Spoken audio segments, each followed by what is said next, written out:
Yes, of course. EQ is very important. I actually had a manager who for years just really explicitly, blatantly, consistently shamed me for not being emotional enough. Melanie, you need more empathy. And she just really drilled into me that this was a bad thing for HR. You need to have emotions. You need to really care about happiness. And I have to say, I actually have found that to be an incredible weakness for people in the HR field. I think that the greatest value you can bring when dealing with high emotion situations is actually being able to set your own emotions aside for a second and look at things really neutrally. I think that high functioning HR people, they lead with logic.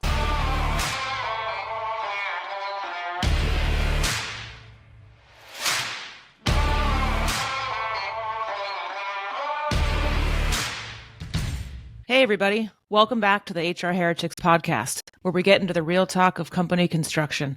These are the conversations that happen between founders, chief people officers, and board members behind closed doors. We're heretics in this industry because there's a culture of silence around important business topics, especially as it relates to people. But on the show, we tell the truth and expect the same from our guests. Today, we're talking to Melanie Naranjo, which I'm so excited about. Melanie is currently the VP of People at Ethena, which is an all-in-one compliance training platform that helps HR teams meet their compliance needs while building better workplaces. This was one of my favorite conversations yet because Melanie is incredibly candid and she's in the seat today. She talked a lot about underperformance, why they don't do PIPs at Ethena, as well as her relationship with Roxanne, Ethena's CEO. It was a no BS convo. We talked about giving and receiving feedback among leadership teams, what that looks like when it goes wrong, especially at the C-suite level, what it feels like. I especially love Melanie's takes on the current sentiment in HR, why there's some bitterness in the industry, why people are experiencing burnout and a loss of motivation, and what she thinks people need to be thinking about going forward. Here's our interview with Melanie. Please like, subscribe on YouTube, Spotify, and Apple. As always, share it with your friends and enemies. Melanie, thanks for joining HR Heretics. We're so happy to have you. Thanks for having me. I'm really excited to be chatting with you two today. So happy. Hell yeah. So I actually want to get into Ethena first. So it's interesting that you are an HR person at an HR company. Tell us a little bit about Ethena and how you met Roxanne and that whole story, please. Oh gosh, it's a wild, fun ride. So Ethena, we're a compliance company, which let's just put it out there. That sounds pretty boring if you think about it, right? Okay, harassment prevention training, not very exciting, right? Why did I join? I joined because I'm a big fan of training and development, and they asked really smart questions in the interview process, so on and so forth. But what I think is more interesting is two things. One is the truth is that when I joined Ethena, Roxanne, who's my CEO, and my manager, she really did think that HR was just payroll and benefits. And for the record, she's been open about this and she has since changed her mind. But what's fascinating to me on that front is that we are literally an HR company, and even within an HR tech company. And even within an HR tech company who is selling to HR buyers, this is a misunderstanding. This is an actual problem. And so, luckily Roxanne had lots of humility, asked lots of questions. She has since changed her mind. We work so closely together.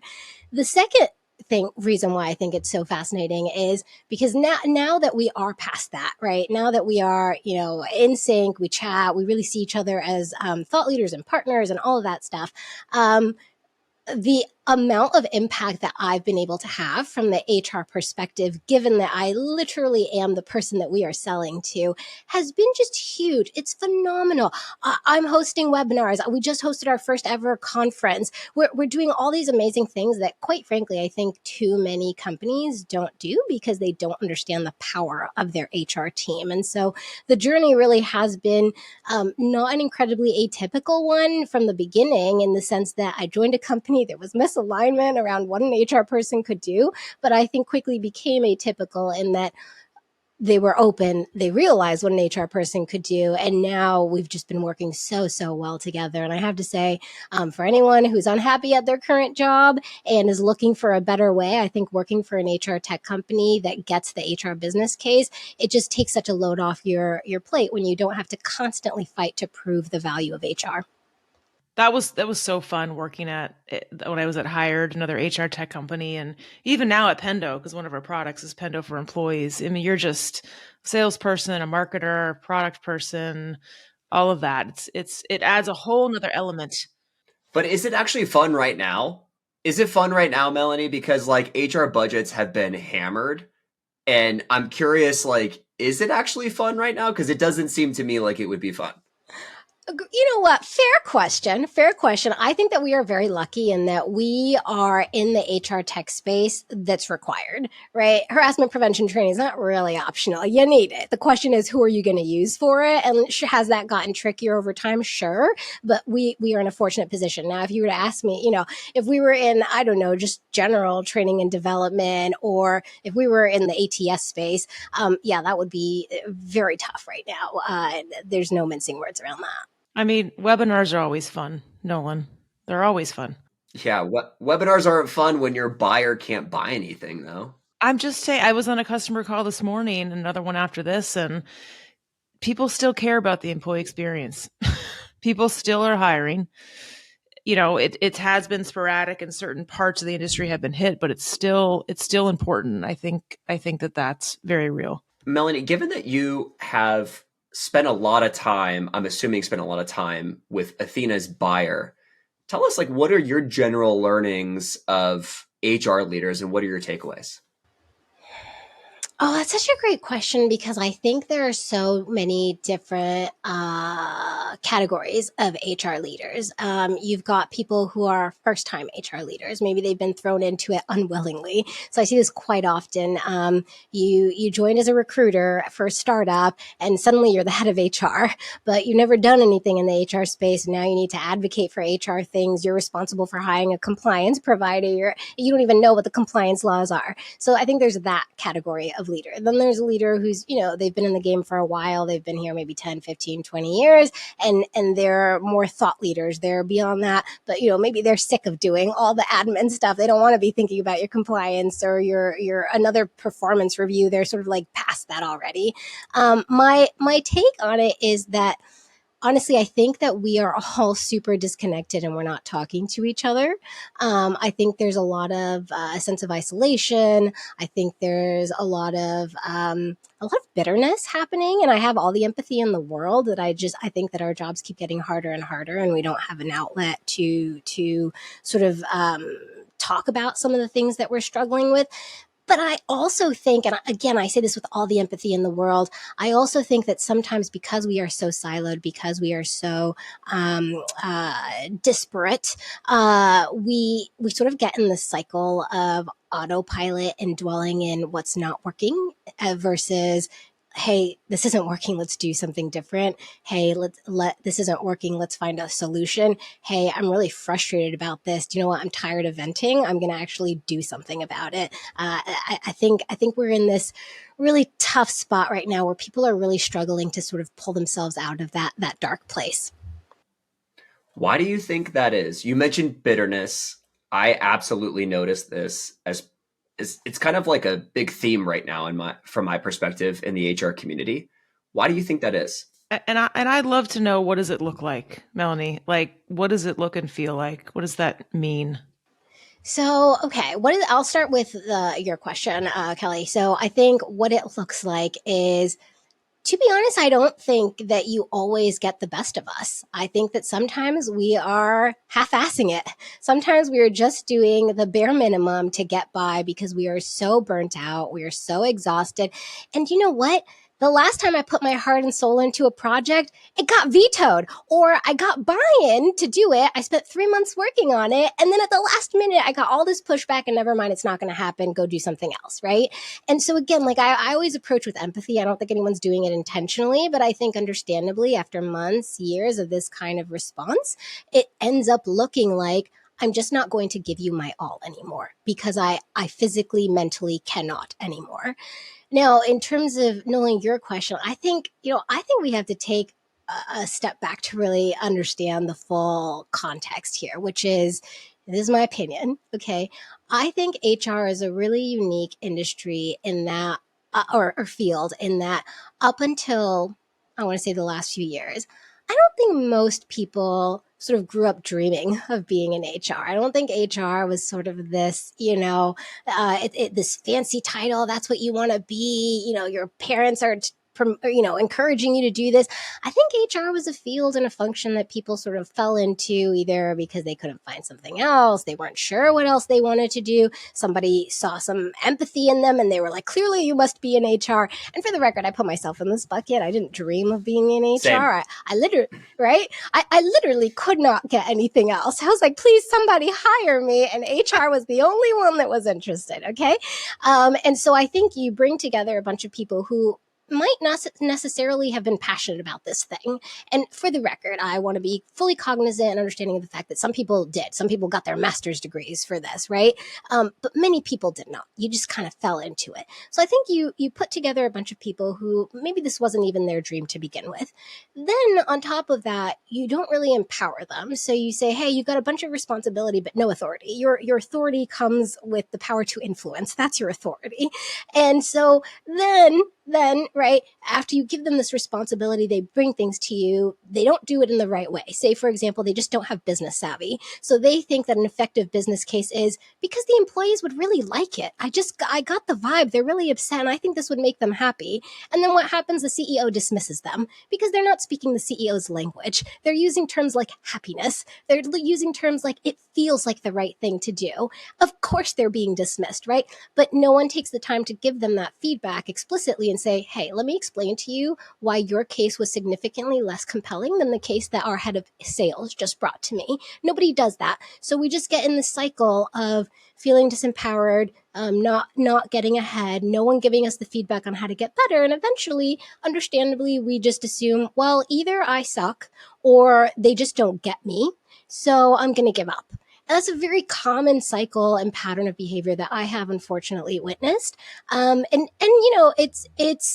It's unfortunate because I think that there's so much more we can do in the world of HR and we just haven't pushed it. I think the bar has been low for a really long time. And I think it's coming from all sides. I think it's coming from people not empowering us. And I think it's coming from us really struggling to continue to push ourselves when we're just not getting any sort of support or affirmation. I mean, the most common measurement of success in HR is, oh, I didn't get any employee complaints. It must have been okay. I guess it was fine because people aren't angry, right? Like that, understandably, people are going to lose steam and motivation. We'll be right back in a moment after a word from our sponsors. Hey everybody, your co-host Nolan here. High performance and great culture should never be at odds. They're better together. With Lattice People Management Platform, companies efficiently run people programs that create enviable cultures where employees want to do their best work. Serving thousands of customers of all sizes globally, Lattice helps everyone work better together. Learn why companies from Slack to the LA Dodgers choose Lattice. Visit lattice.com/HR heretics today. That's Lattice, LATTICE.com. Have you ever had a negative experience hiring an executive? I certainly did at Carta and DoorDash, and that's why I started Continuum, the modern AI-powered executive search firm. Continuum connects executives and senior operators to venture-backed tech companies for fractional and full-time roles. You could post any executive-level role to Continuum's marketplace and search through our database of world-class experienced leaders. Continuum will intelligently surface your opportunity to relevant operators. They'll express interest and show up in your inbox. It's like magic. There's no platform fee or hidden cost. You only pay the person you hire, and you can cancel at any time. If you're thinking about hiring an exec in the middle of a search right now or don't know how to solve a problem, I get it. Scaling is hard. Companies like Athletic Greens, Weights and Biases, Masari, and more than 100 other tech companies have turned to Continuum for help solving their people ops, go-to-market, engineering, and finance challenges. So check out Continuum in the description below. Ping me on LinkedIn if you have any questions, or head to joincontinuum.com. Generally speaking, you'd assume those of us in HR, heads of people, have high EQ, right? We have good intuition, we empathize. And it's also one of those roles where you can't just go do stuff, right? Like I was hanging out with a salesperson, just go do it. I got this. And they just kind of like paint and they go. And we have to be a lot more methodical. You have to win hearts and minds. You have to influence people. And that takes a big toll. I mean, it's a different weight of stuff here. And you're right, when it keeps getting shut down, and you have high EQ, I mean, you're kind of like, why am I going to keep running my head against the wall? That phenomenon, I think, is very real. I actually have a pretty strong opinion on something you just said in terms of the EQ side of things. Yes, of course, EQ is very important. We need to have it, right? It's a muscle you learn if you don't have it naturally. And also, I actually had a manager who for years just really explicitly, blatantly, consistently shamed me for not being emotional enough. Melanie, you need more empathy. Melanie, this person said this thing and I didn't see a single emotion cross your face. And she just really drilled into me that this was a bad thing for HR. You need to have emotions. You need to really care about happiness. You need all these things. And I have to say, I actually have found that to be an incredible weakness for people in the HR field.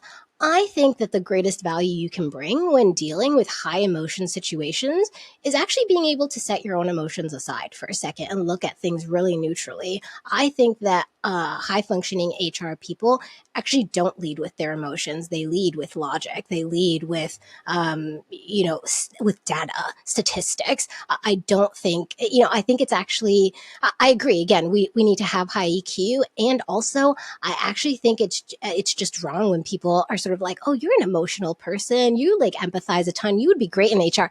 Actually, I don't know that you would be great in HR because there are going to be a lot of high stress emotional situations and you might end up taking sides. You might not be able to handle it. And so, yeah, it's for me, that's something that I think about a lot just because, again, it's personal to me, but I remember being shamed for not being quote unquote emotional enough. And I have not found that to be a thing that has actually held me back in my career. That is so well said, Melanie. It's not about, I think it's actually about emotional regulation and also using logic to solve problems. Because typically Yes. when emotion is involved, stakes are high and problem is probably really big. And so in order to solve that problem, having emotional maturity to stay in control of those emotions, to de-escalate folks, and then to switch the mode in our brain into more of logic problem solving, I think gets things done significantly faster with less, bodies in the wake. And so I totally agree with you, but I don't see like the HR community pushing for what you just said. And I'm left wondering like why that is the case and why your opinion is not more widely shared. That's a great question. I mean, do you know what? I'll answer it, but I'm curious to hear what you two think, actually. Well, and I had a question on community because I feel like every time I look up, there's this community or this group, this alias, this organization, and yet I think you're right. There's still a lot of silos. So I'm also wondering, like, what is the nut to crack here? Like, and the conversations those communities have, they're very different than when Nolan calls me and we just kind of like go at it and talk about real things. So I want to know what that is. Isn't that interesting, Kelly? Right? So I'll answer it first. I think that there is a monoculture in HR that is accepted. And then anything outside of that monoculture that doesn't appeal to HR safety is the way I would describe it. So making HR leaders feel safe with their venting it's thought of as like, well, you're on the outside and you're not here to help us. That's my personal belief in what I've experienced.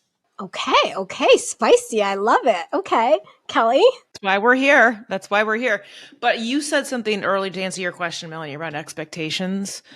And I think a lot of people, to your point, fell into HR, right? And to me, following that thread logically, if you fall into something, that means you haven't really thought about it a ton. Maybe you don't have a super strong point of view on what it is. And so the expectations of others imprint on you and you become that thing, if that makes sense. I mean, Nolan, we talked about this with Patty in episode 1. It's not just the expectations of your HR boss, but some of these HR people get thrashed around by the very different multiple sets of expectations by the freaking employees. Like I've seen HR people get rattled. Like an employee is like, you are this, you should be this, you should be a therapist, you should be, right? We talked about knitting HR sweaters last episode. Like you should be the mother hen and that's the job. And I've seen that impact people, right? And I do think there's an element of having your feet cemented in with a very strong point of view on what this job is or isn't. And I think people get swayed. I think both of you present valid points. I think I agree with elements of what you've both said. I think where my mind goes is in two directions. One being around that intentionality piece and adding to that. I don't think that there's a whole lot of formal education around the concept of HR. I think to your point, Kelli, people get thrown in, right? And it's sort of like figure it out. And I don't want to hear about this. Just make the problem go away. There's no intentional, let's think about what an effective HR philosophy looks like. Let's think about how to effectively manage emotions in the moment. There's none of that. It's just sort of like, oh, that's an HR thing. You go handle it, right? Oh, you did a bad job, but I'm not going to give you any specifics as to why. Just like go fix it next time, right? So I think there's a bit of that, right? There's not this education. There just isn't very much in terms of support and guidance and intentionality. I think my spicier take, which I always try to be really careful in my wording here because I think it could land poorly and be received incorrectly, is I think that there is a gendered element to this. And what I mean by that is if you look at the demographic of the HR function, the majority of us identify as women. Many of us identify as women of color. And the reason that I say that I think there can be a gendered element is if you look around a room of executives, right, there might oftentimes just be one woman in that executive room, and it's the head of HR, right? And I think oftentimes what can happen is if someone is not presenting something in a way that lands, or that in a way that that person would have presented it, they just dismiss the person, right? Instead of having a real intentional conversation about it. And I think too often this happens to HR people, and too often it happens to HR women, and too often it happens to HR women of color. I've personally experienced it. I cannot say for a fact that it was because I'm a woman or because I'm a woman of color, but I can say that there is very much a gender dynamic when you are the only woman in a senior room and you say something and everyone just looks at you like that was a dumb idea, but no one explains why, right? And so I think to go back to the point of like, oh, we just get in this silo of, no one's listening to me. You just must be on the other side. You don't get it. I think it goes two ways, right? On the one hand, HR, we need to be better at communicating and articulating our thoughts and understanding our audience. And on the other hand, other people need to be better about communicating to us, hey, I thought your idea was dumb. Let me explain why, right? I thought you did a terrible job of advocating for your initiative. Let me explain to you why. But no one does that. We just say, oh, that was dumb. I'm just going to tune you out the next time you present something at a meeting, right? And I can't overlook the fact that oftentimes the people dismissing identify with one gender versus another, and the people presenting identify with one gender versus another. So I think that we do need to think about power dynamics of all kinds when we are talking about HR and in relation to any other department and the overall executive team. I think that that's excellently said. And I would also say, in general, humans are terrible at giving each other constructive feedback. And it's really interesting because you would expect as somebody rises to be an executive that they get better at this. But in fact, I don't think I don't think they do get better. And oftentimes they get worse, and it comes off as like passive aggressiveness when you're not getting actual feedback on your performance and how you're doing in meetings. What we've actually done at Continuum is because people are generally bad at this, we have a backstop, which is every 6 weeks, we do synchronous feedback with the entire executive team. And so we spend an hour and a half to 2 hours going around the room. You start with like a self-assessment. It's all, it's just, we're talking, we're not writing anything down. And that has led to not only, I think, improvements in performance, but it's also led to just awareness of how your colleagues are feeling you're doing, versus we get into this like really busy mode at work. And then we don't talk about things that we have to actually talk about, especially as a leadership team. It also erodes the trust, right? There's a trust element to that and a safety element to your point earlier. That's a big deal. I mean, I in my career, I don't know about you, Melanie, Nolan, but it's also this like cabal thing that happens. And I call it like do you all have conversations above the table, or do you have them after, like in dyad or triad chats or texts? Like, is it all above board, or is it this weird thing where like something happens, like people kind of ignore Melanie in a meeting, and then like two other, insecure executive team members get wind that maybe Melanie's on the outs? So it's real, and it's immature, and these are executives and these are adults. But I'm telling you, the insecurities, sometimes the greed, sometimes the ego, I don't know, like the cocktail changes company to company, but I've seen it. It's very dysfunctional. And that was like, honestly, my main filter. I would talk to founder CEOs or vet out new opportunities around this dynamic that you can't really measure, and you can barely touch it and feel it, but it's a tsunami when it happens, and it's brutal. Couldn't agree more. We were talking about this just before, earlier today, in terms of, so I firmly believe that people will fill in the gaps. And I think it's just human nature, right? We're trying to make sense of things. We want to understand things. And so if something is unspoken, we will fill it in with our own assumptions. And I think it's perfectly understandable. I'm not saying it's right or the right approach that people should take, but I think it makes sense that, if I present something and nobody comments, or people just say like some positive stuff, but they don't have any real conversations, I'm going to fill in the gaps with, okay, either they don't trust that I can take the feedback, or they weren't even listening, or they've all decided that I'm already bad at my job. I'm going to fill in those gaps because no one is saying anything. And so in the absence of communication, all these horrible misunderstandings and assumptions get made. And it's wild. And to your point, yeah, it doesn't matter how senior you are. We all do this. It continues to happen. It never, I have yet to see the most senior person. I have yet to see anyone who doesn't fall to, unfortunately, these really poor habits. So I guess the question is, how do you defend against it? So we kind of have like a ritual in which every 6 weeks we do it. Most leadership teams don't give feedback that regularly. I think another thing you could potentially do is just to ask for feedback from your colleagues. And I find that for whatever reason, potentially it is like human ego, which is very fragile.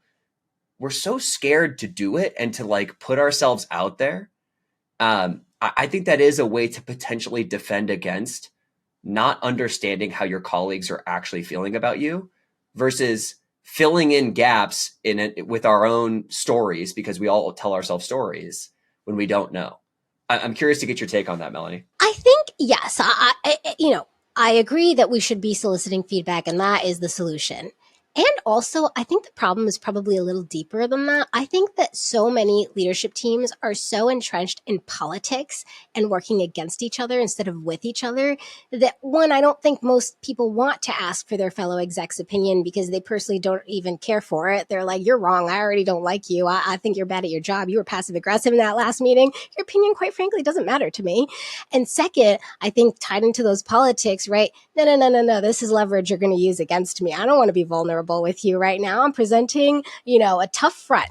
I think there are actually some deeper issues that most leadership teams would probably need to work through before they even got to the point of being comfortable asking a question. And I think it's beyond ego, in my opinion.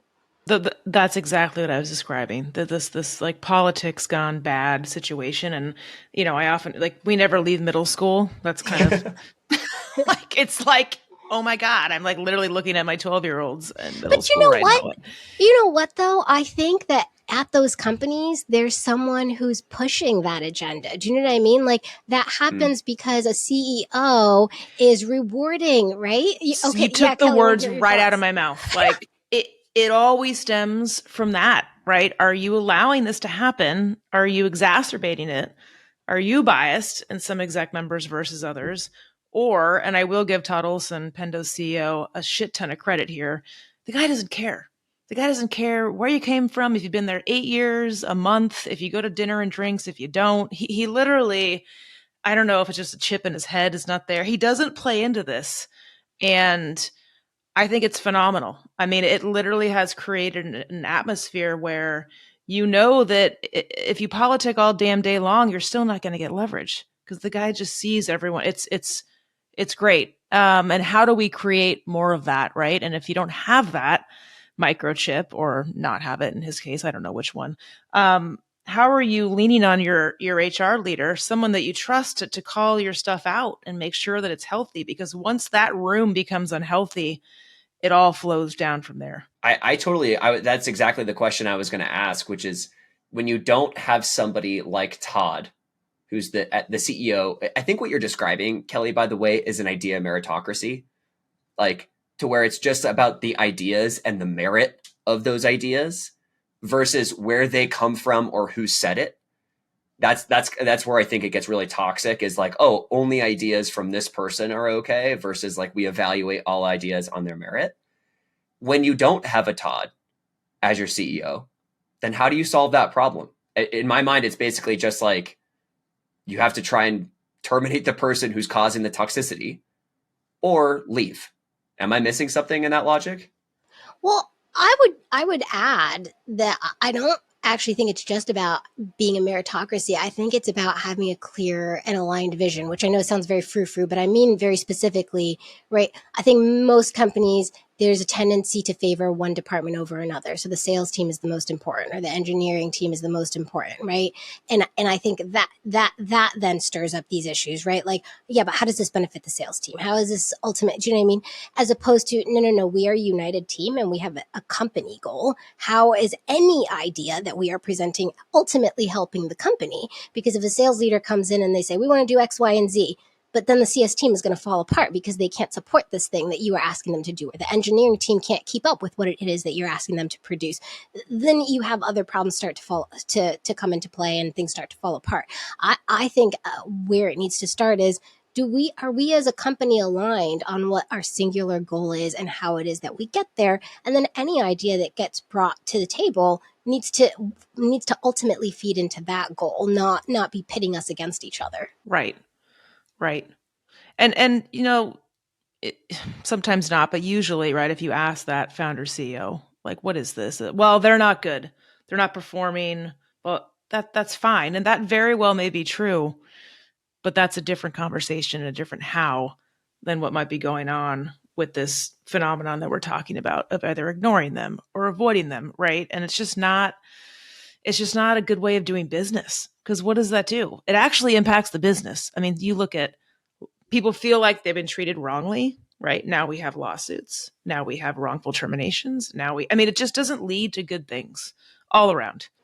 I will say, when there's a performance issue, it is important that you act really quickly as possible, and as transparently and directly as possible.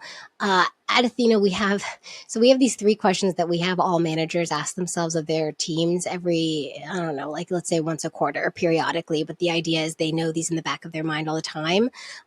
Is this person ultimately making my job easier or harder? If I could go back in time knowing what I know today, would I hire them again? And if they were to quit today, how would I feel? Panicked, relieved, neutral? And the idea of that is to remove the emotional element. Because oftentimes if you ask someone, is someone a high performer, you get all these like hemming and hawing, like, they're really good at this, but they're really nice. And they're good for morale. It's like, no. I didn't hire them for morale. I hired them to get the job done. So tell me, ultimately, are they getting their job done? And so we found that these questions are a really good starting point to sort of eliminate some of that emotion. But I will say, I think the most important thing is it helps you act quickly, because I've seen some real horror stories where you think you're doing someone a favor by dragging it out, by sugarcoating it, and meanwhile this person is miserable. Their morale is being consistently beat down for months. Sometimes I've seen it go on for years, where they're just being told, like, constantly, here's everything you did wrong, but we're not explicitly saying, you're not meeting expectations, your job is on the line. If this isn't turned around in 2 months, you're not going to be here anymore. It doesn't help anyone. And so, yeah, I will say, when those performance issues start to creep up, you just got to say it. You got to rip off that Band-Aid, and not just for that employee. It's also for everyone else on the team who's having to carry their weight because they're not doing the work, for the manager who's having multiple endless conversations about this performance issue when that manager could be doing so much else, and for that employee who, quite frankly, it could even even be that this is just not the right company for them and they would be thriving somewhere else, but you're not giving them that opportunity because you're stringing them along. There are just so many problems that come into play when you're not direct and upfront and quick with performance issues. You wrote an article about this titled The Cost of Tolerating Underperformance and Overlooking Your High Performers. And what was the insight for you writing that article? So yeah, that's a great question. In full transparency, Ethena is a company that prides itself on high performance. And it's part of our compensation philosophy. We pay top of market because we require top of market performance. That is the deal, right? We're going to pay you a lot of money, but you better be the best of the best. Otherwise, you can't stay here. And we're pretty upfront and direct about this, which I do think, for the record, is very important. Some companies say this, but then they don't stand by it, or they do it, but then they don't tell anyone in the interview process. And then the person thinks they're coming into a regular company, right? Ethena is the kind of company where you can't just be okay at your job. You have to be phenomenal. You have to be amazing. You have to be the kind of candidate that our peer companies would be fighting over, right? That's the deal. Now, what spurred this on is we realized that, unfortunately, there were a couple of months, I would say like half a year to a year, where we realized we didn't think that we were actually holding up our end of the bargain. We didn't actually think that we were holding people accountable. We thought we were, because we have a feedback heavy culture. Every other Friday, we require managers and direct reports to meet and give each other feedback. And they were giving each other feedback. But we realized that everyone was being just a little bit too lenient, right? You're a really nice person. I can tell that they're trying, but we weren't actually doing the thing.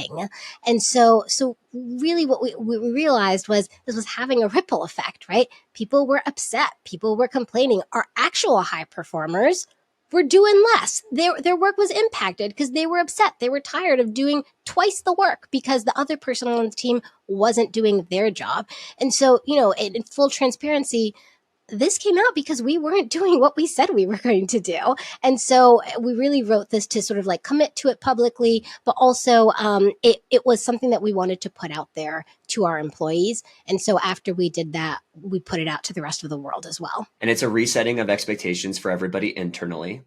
And it serves as a magnet and deterrent for all candidates externally.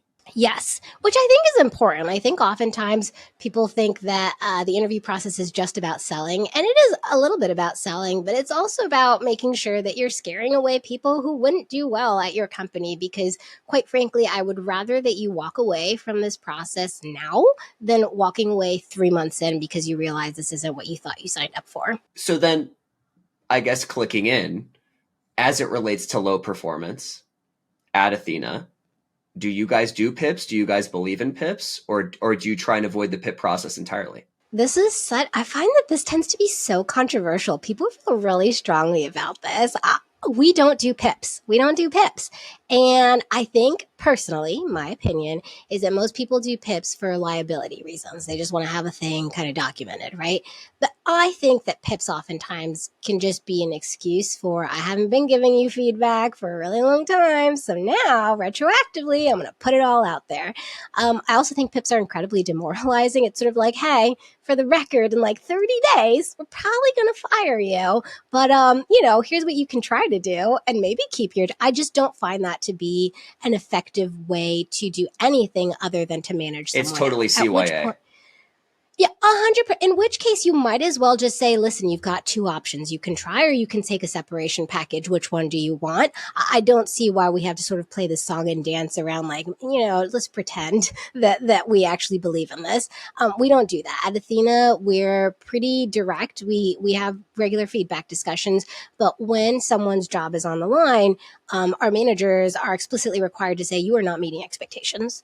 And after a couple of weeks, if things still haven't improved, they're required to say, listen, your job is currently at risk. And if I don't see improvement in the next few weeks, the reality is we're going to be having a different conversation about whether or not you can continue to stay employed at the company. And we do this again for full transparency, so that the person actually has a chance to turn things around, to ask questions. And by the way, I meet with people when this happens. Hey, your manager has told me that you're having some performance issues. Let's talk about it. Because for all I know, maybe they're struggling to manage up. Maybe there's an underlying issue that they haven't spoken up about, and I can help. But no, we don't do PIPs. We just do really candid feedback. And then, eventually we make a tough decision if necessary, or people turn things around. And for the record, sometimes people turn things around. Yeah. People used to come to me and say, hey, I want to let go of this employee. I need to put them on a PIP. I'm like, well, okay. Like, show me the documentation, or talk me through like the feedback, and show me the emails, where you summarize that and had some contracts over the past 2 months or whatever. Oh no, I don't have those. Well, that is the PIP. So we're not going to do the PIP. That is the PIP. We should have another acronym for that. Do you ever have a problem with your brand internally, given that that's your stance? Okay, so it's really funny because we've just done a round of stay interviews, and I haven't even shared this with employees yet, but it's fine. We just did a round of stay interviews, and we actually found that our rigorous accountability is actually one of the selling points for Ethena. People love knowing that everyone that they are working with is really putting in the hard work, and that they are not the only one carrying the weight. They love knowing that when there's a problem, we will address it swiftly. Literally, I had employees tell me, I like that when someone is underperforming, we don't let it go on for too long. They like it because guess what? Who is impacted by their underperformance? They are. Exactly. And so they actually really, really and think about it. I mean, let's be real. How many times have you worked at a company, you look around the room and that person's slacking, that person didn't do the thing. Why am I busting my ass when these other people aren't? It's demoralizing. And so, yeah, we actually really haven't had it. Now, have certain people maybe not applied to work at Ethena because of this? Probably, but we think that's a good thing, right? Like, that's good. Thank you for knowing that this is not right for you. No worries. Let's find a better company for you. No, again, totally fine. I mean, back to the executives when we started this conversation, like not great about giving feedback. I mean, feedback is it's amazing how easy it is when you're just direct, but also just talking to the person like a human, right? Direct, but equal. Hey, like, what do you think? I'm concerned. This isn't working. What do you want to do? Versus, you are missing. I mean, it's just that sometimes the approach and the tone is most of it. It's not actually the feedback or the outcome. Totally. And I will say, most people kind of suck at feedback. They just don't know how to go into specifics. They lead with emotions. It's very vague. Again, going back to my manager, you're just not empathetic enough. What does that mean? And how is that tied into the business? How's that part of my job? I think most people they're not specific enough. And so then understandably, that person can't even receive the feedback. Yep. So, well, it's not the most enjoyable of topics. No. I mean, as humans, it's not exactly like, I'm going to wake up today and do this. It takes a lot of energy for people. It does, Kelly, but we, like humans, when we don't get excited about something, especially like the tougher topics, we tend to try and like put them under the rug and just kind of like hope they go away. And it's actually way worse in that world than it is with fucking dealing with it. And I know. I have a saying, it's lean into the awkwardness and try to have a little fun. You have to do it. It's just part of the deal. You have to do it. Melanie, speaking of brand, you now have more than 35,000 followers on LinkedIn. I feel like you're a part of this newer age leader that is using social to amplify not only your own personal platform, but also your company's platform. Talk to us about like how do you do it? How did you grow so fast? And what does this look like? What are the big takeaways for our audience? Let me start with the disclaimer that I'm not a social media person. Like in my personal life, I don't do Instagram. I don't have TikTok. It's not for me. Honestly, it was terrifying posting on LinkedIn. I did it, to your point, for my company because I wanted to help build brand awareness. I realized that the audience we're selling to is the audience I'm connected with. And so that's really where it came from.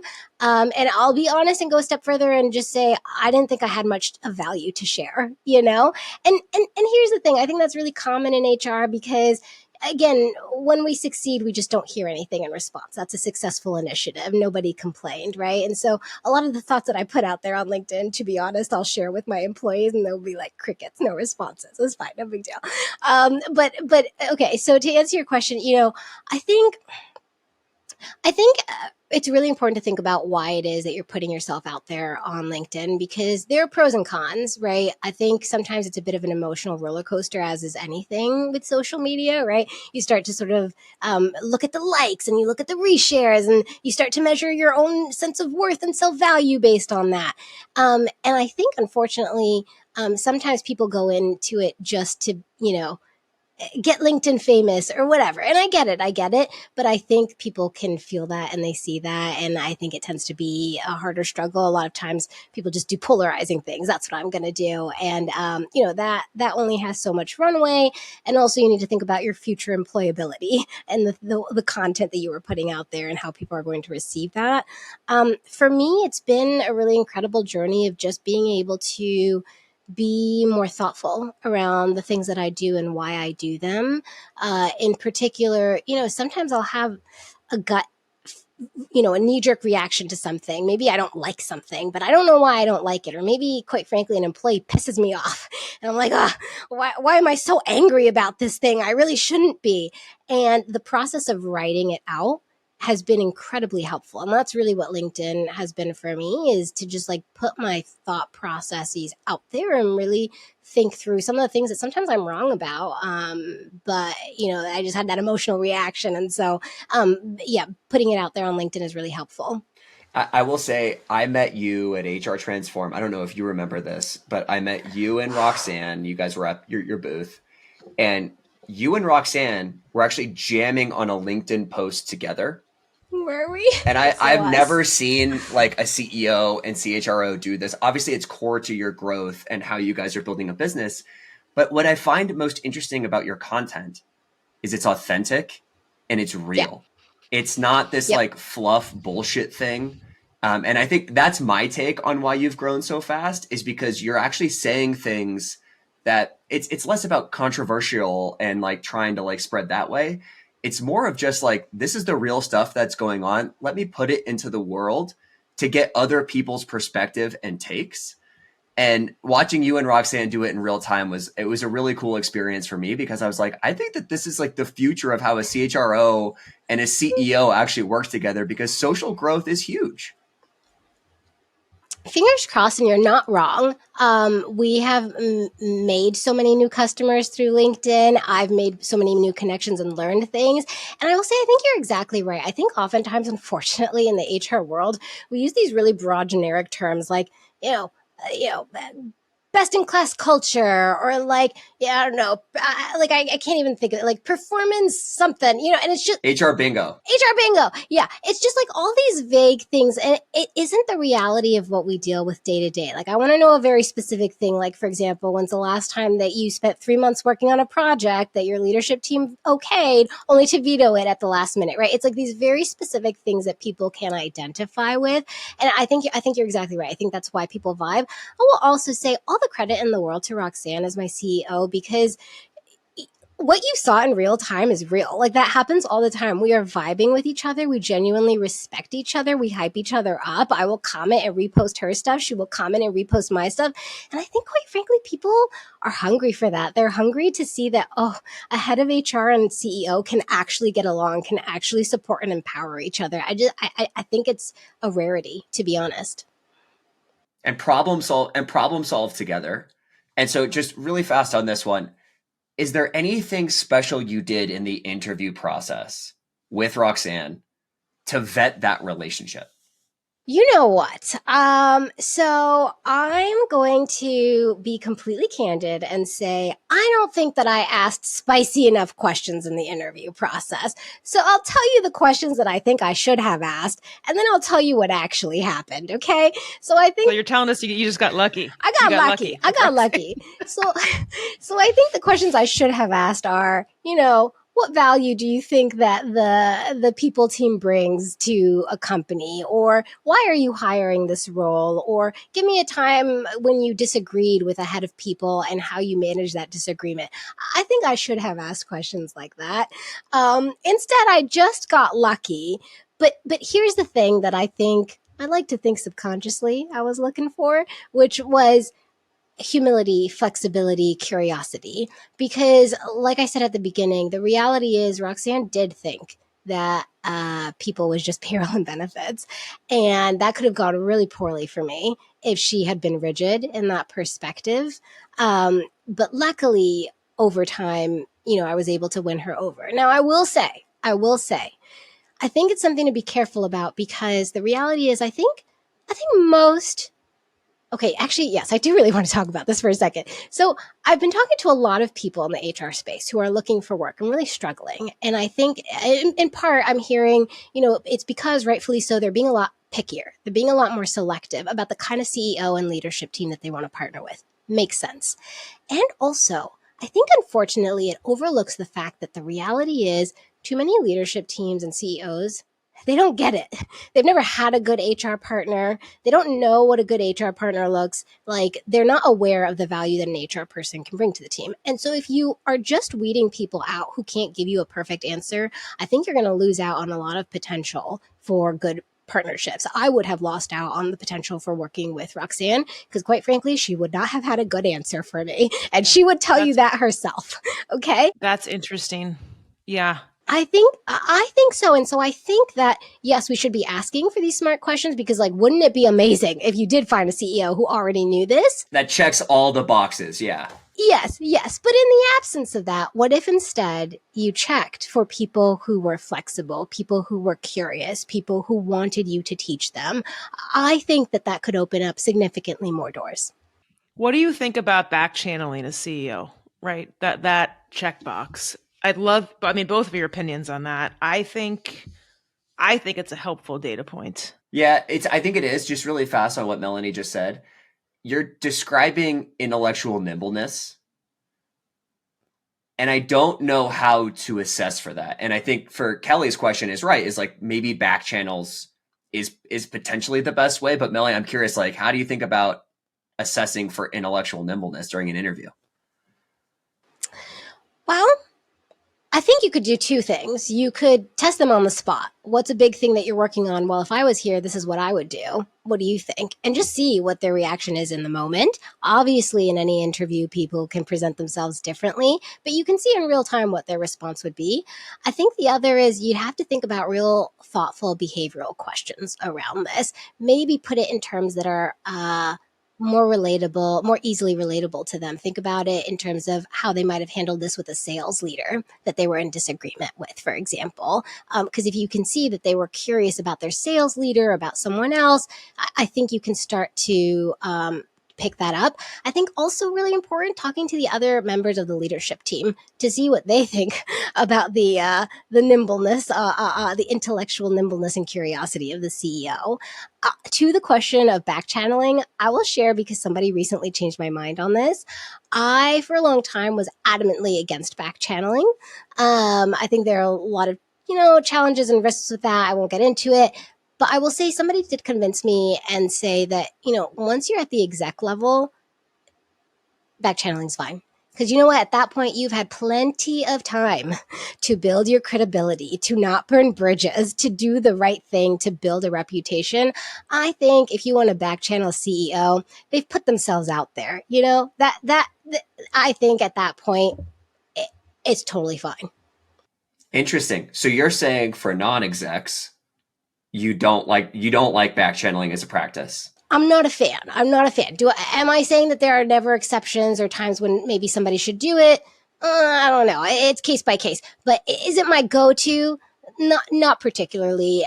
Why though? It's such a great data point. I think there's a lot of risk for bias, especially a junior level employee. I think, if you think about what if it's just a pissed off manager? What if it's a gender dynamic? That person hasn't had a chance to build up their credibility, to have enough experience and opportunities to have somebody who can vouch for them positively. I think the more junior you get, the riskier it is. And also, I think the more junior you get, you can get that information from the person directly that you need. I totally agree. I mean, when I was 30, if I got back channeled, but if someone back channeled me now, I am who I am for the last 7, 8 years. So I think that is true. Melanie, give me feedback on this. So one of the things I agree that back channeling can ultimately get a biased take. But one of the things I like to do with candidates is to tell them we're going to back channel them and just to stop talking. And by doing that, I tend to find that candidates will immediately fill in the gaps of like, no, don't do that. And here's why with a really good reason. Or like, yeah, you should do that. And like, here's a couple of people you should talk to.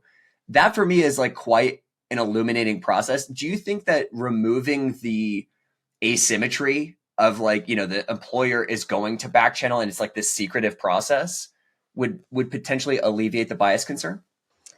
Yeah, I think so. I think the transparency and directness and giving them the space to say something helps a lot. I do think that you would have to facilitate that a little bit and not just rely on that person speaking up.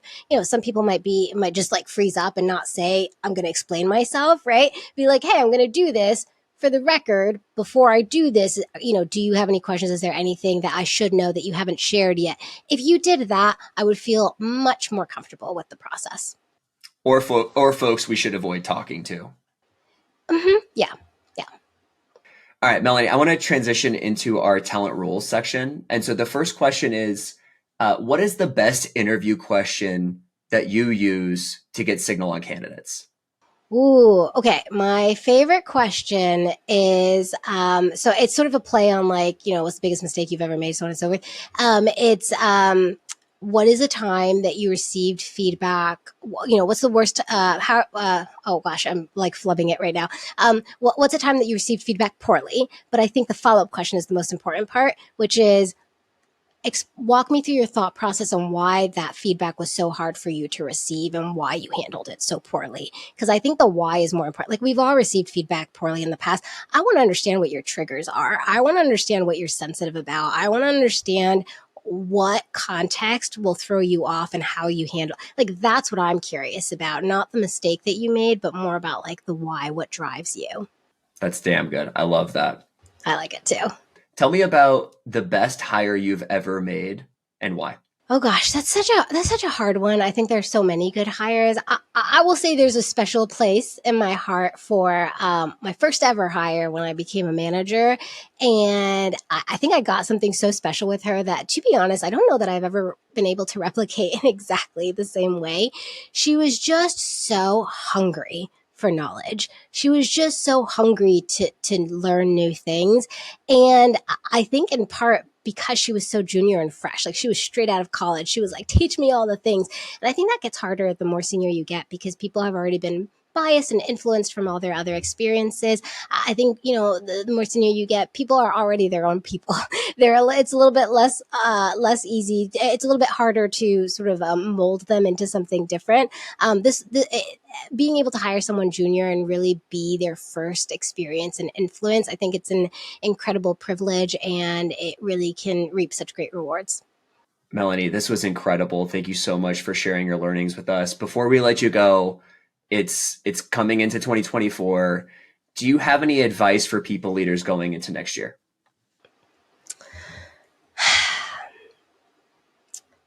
My question, my recommendation would be twofold. One, find your space for release. I think there's a lot of pent up stress and bitterness, as we talked about. And sometimes I think we release these places at the wrong time, in the wrong place. I think find your place for release, whether that's your own people community, whether that's at home with your friends. And then two, put aside the emotion and focus on the solution in a really logical way. If your leadership team has been, shooting down all your initiatives, instead of saying, oh my gosh, why do they never listen to my initiatives? Why not just say, hey, I haven't been able to convince you in the past 3 times that I've rolled out an initiative. Be straight with me. Why not? What would have made it better? How could I have won you up? Instead of getting up in our heads and sort of wallowing in what's not working. And again, I have empathy. I understand why it happens. Realizing that that's not going to solve the problem. Pause and have a real conversation. So well said, Melanie. Thank you so much for spending the time. Thank you, Nolan. HR Heretics is a podcast from Turpentine, the network behind Econ 102, Moment of Zen, and Turpentine VC. Subscribe, 5 stars, share it on Apple, YouTube, Spotify, anywhere you get your podcasts, all the things.